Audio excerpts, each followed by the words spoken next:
भगवान शिव के उग्र रूपों की श्रृंखला में आगे बढ़ते हैं, जहां हर रूप है अग्नि, तांडव और भय का प्रतीक। भाग 2 और भी खतरनाक है। पिशाचपति स्वरूप भगवान शिव का वह विकराल, रहस्यमय और गूढ़ तांत्रिक रूप है जहां वे समस्त पिशाचों, प्रेतों और भूतों के अधिपति के रूप में प्रतिष्ठित होते हैं। यह रूप भय का नहीं, बल्कि भय के ऊपर अधिकार का प्रतीक है। जब समस्त प्राणी आत्मा से विचलित होकर अंधकार में भटकते हैं, जब तामसिक शक्तियां दिशाओं पर नियंत्रण पाने लगती हैं, तब शिव पिशाचों के स्वामी बनकर उन्हें अपने अधीन करते हैं। यह स्वरूप दर्शाता है कि जो दूसरों के लिए भयावह है वह शिव के लिए शरणागत है। वे मृत्यु के बाद भी आत्माओं को गति देते हैं, उन्हें संयमित करते हैं। तंत्र मार्ग में यह स्वरूप साधकों के लिए परम आराध्य है, क्योंकि शिव यहाँ भूत भावन, अघोरेश्वर और तांत्रिक गुरुओं के रूप में प्रकट होते हैं। गले में नागों की माला, शरीर पर भस्म, चारों ओर भूत पिशाचों की गूंज।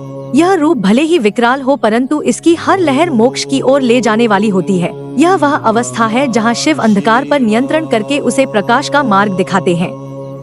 पिशाचपति रूप केवल संहारक नहीं, बल्कि उन आत्माओं का उद्धारक है जो मृत्यु के बाद भी मुक्त नहीं हो पाती। अंधकासुर विनाशक स्वरूप भगवान शिव का वह अद्वितीय, उग्र और वीरतापूर्ण रूप है जिसमें उन्होंने अहंकार, अविद्या और अधर्म के प्रतीक अंधकासुर का संहार किया।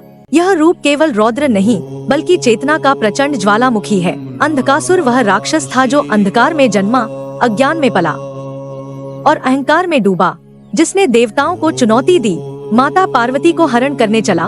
तब शिव ने अपना विकरालतम रूप धारण किया।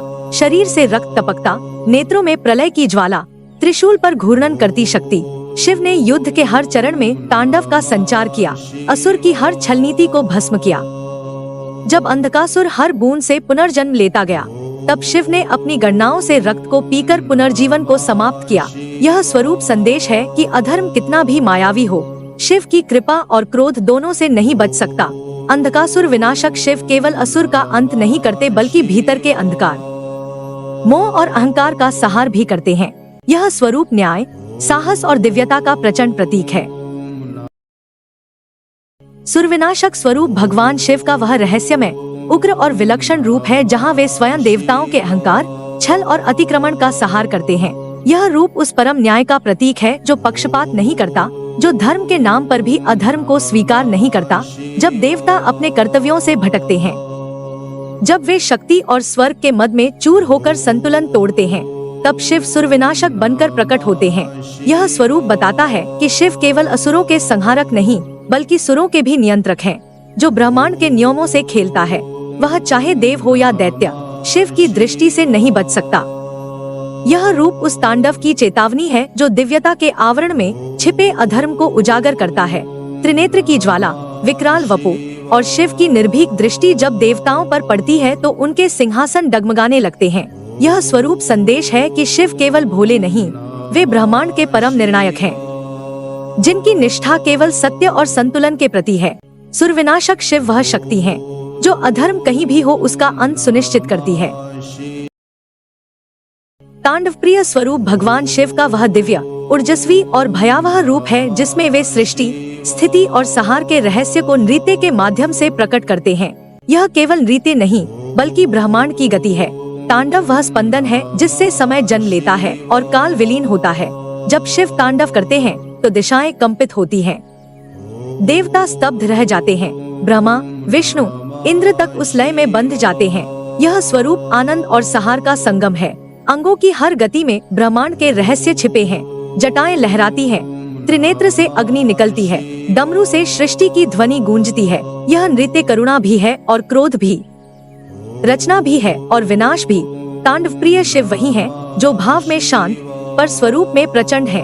यह रूप अघोर है, रहस्य है, साधना है। शिव के इस स्वरूप में समय बंधता नहीं, वह स्वयं नाचने लगता है। यह रूप दर्शाता है कि शिव को केवल ध्यान नहीं, तांडव भी प्रिय है, क्योंकि वही उनके भीतर छिपे ब्रह्मांडीय चक्र की सजीव झलक है। दंडधर स्वरूप भगवान शिव का वह न्यायकारी, प्रचंड और अटल रूप है जिसमें वे अधर्म, अन्याय और अराजकता को समाप्त करने हेतु दंड का भार उठाते हैं। यह स्वरूप केवल विनाश नहीं, बल्कि धर्म की पुनर्स्थापना का प्रतीक है। जब ब्रह्मांड में संतुलन डगमगाने लगता है, जब शक्तियां मर्यादा का उल्लंघन करती हैं, जब देवता, असुर या मानव अपने कर्मों से त्रुटि करते हैं, तब शिव दंडधर बनकर प्रकट होते हैं। उनके हाथों में धारण किया गया दंड केवल दंड नहीं बल्कि चेतावनी है। यह बताता है कि शिव केवल वरदाता नहीं बल्कि न्याय के सर्वोच्च अधिकारी भी हैं। इस रूप में शिव का मुख तेजस्वी, नेत्रों में अपरिचित गंभीरता, जटाएं प्रज्वलित और कंठ में मौन की गर्जना होती है। यह स्वरूप धर्म के लिए कठोर निर्णय का प्रतीक है। यह बताता है कि शिव क्षमा कर सकते हैं, पर जब समय आता है तो दंड भी दे सकते हैं। यह रूप उस परम सत्ता का प्रमाण है जो सब पर दृष्टि रखती है और उचित समय पर दंड देकर संसार को पुनः धर्ममय बनाती है। दंडधर शिव वह शक्ति है जो सत्य की रक्षा हेतु प्रचंड बनते हैं। बहुत कम लोग जानते हैं कि शिव का एक नाम क्रोधमूर्ति भी है। क्रोधमूर्ति शिव का वह स्वरूप अद्भुत, रहस्यमयी और अत्यंत उग्र है। यह वह रूप है जब शिव की सहनशीलता की सीमा टूट जाती है। जब ब्रह्मांड के संतुलन को बिगाड़ने वाला कोई कार्य होता है, तब शिव अपने भीतर छिपे प्रचंड अग्नि जैसे क्रोध को प्रकट करते हैं। इस स्वरूप में उनके नेत्र अंगारों जैसे दहकते हैं, जटाएं आंधी की तरह लहराती हैं, त्रिशूल से प्रलय की चेतावनी गूंजती है। उनका शरीर भस्म से ढका हुआ और चारों ओर से अग्नि की लपटें उठती हैं। यह स्वरूप केवल दंड देने के लिए नहीं बल्कि अधर्म का नाश और धर्म की पुनः स्थापना के लिए प्रकट होता है। यह वही रूप है जब शिव ने कामदेव को भस्म कर दिया। यही रूप तब प्रकट होता है जब संहार ही सृजन का मार्ग बनता है। क्रोधमूर्ति शिव केवल विनाश के प्रतीक नहीं बल्कि चेतावनी है कि अधर्म चाहे जितना भी बलशाली क्यों न हो, सत्य और शिव का न्याय उस पर हर हाल में प्रहार करेगा। यह वीडियो देखने के लिए धन्यवाद। भगवान हनुमान जी की इस अद्भुत महिमा और भक्तिभाव को अधिक से अधिक लोगों तक पहुंचाने के लिए वीडियो को लाइक करें और चैनल को सब्सक्राइब करना न भूलें।